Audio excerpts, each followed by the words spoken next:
Hi guys! Good morning, good afternoon, good evening to every one of you, especially sa mga makakapanood ng video na to.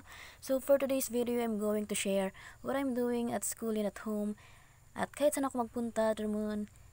And yeah, this kind of mini vlog titled A Day in My Life as a BTVT EdFSM student from CSPC Nabua, Camarines Sur.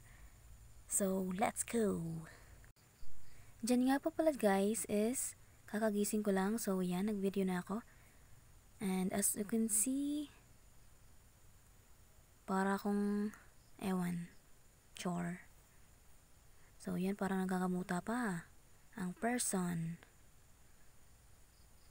Parang tinatamad pa bumangon dyan Hay nako, tutulog pa yarn.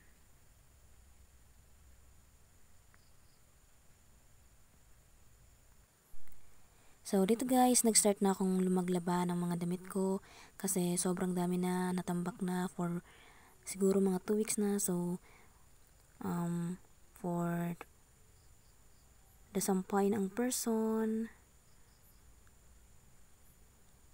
And dito nga pala guys, may pinag-usapan kami ng classmate ko na gagawin namin yung project namin sa Prof Ed, which is magluluto kami ng pansit gisado. So yan, nakasakay na ako sa tricycle papuntang Nabua. And John. So yun, sa madaling istorya, nakarating na ako sa apartment ng classmate ko, and yun, nag-start na kaming mag-prepare and magluto ng pansit gisado. So yan nga po pala guys yung mga ingredients. And yan yung manok.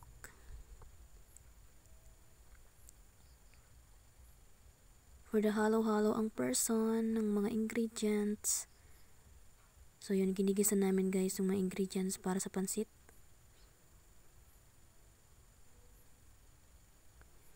So dahil nga guys, ang liit ng kawali namin is umaapaw po yung ingredients namin. So yun, kailangan bantayan para siguradong maluto at walang hilaw sa aming ingredients.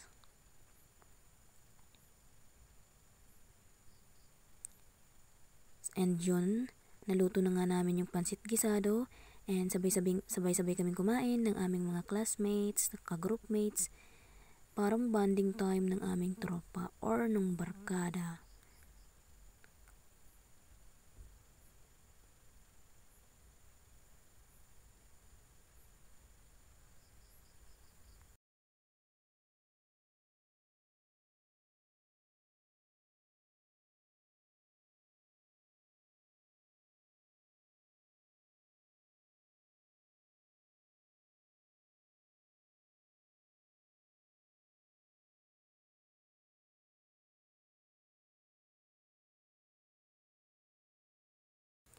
Then of course, after nya, nagpicture-picture kami for documentations.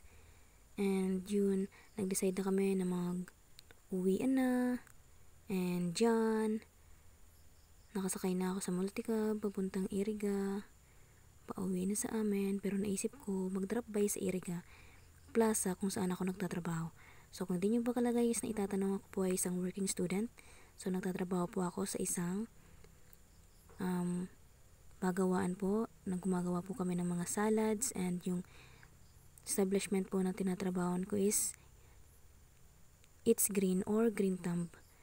So yun, dahil po nakita kong dalawa lang sila na naka-duty, nag-decide po ako na tumulong muna saglit. So dahil maraming customer, tumulong na nga ako.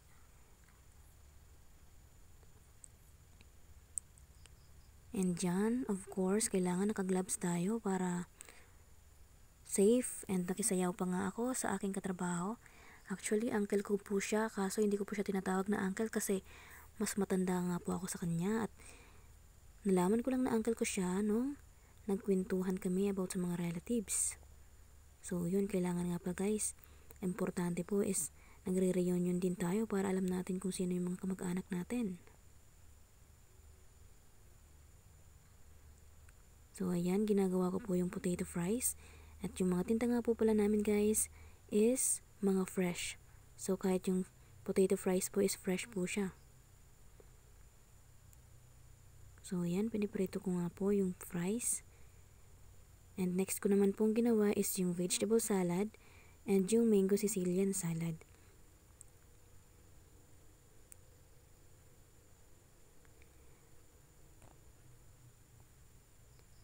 And after ko nga po palang tumulong sa aming store, naglakad-lakad ako sa plaza at nakabili ako ng sandwich. Every Wednesday nga pala guys is meron po ditong sine sa plaza. So, napakaganda po guys. Katulad din po sa Nabwa, meron din po silang paganyan. So, yun. Sulit na sulit po yung nabili kong sandwich. Sa halagang 40 pesos, busog na ako. So, yan bilang students. Yan po yung advantage po ng technology sa amin bilang student na nakakatulong po sa aming pag-aaral.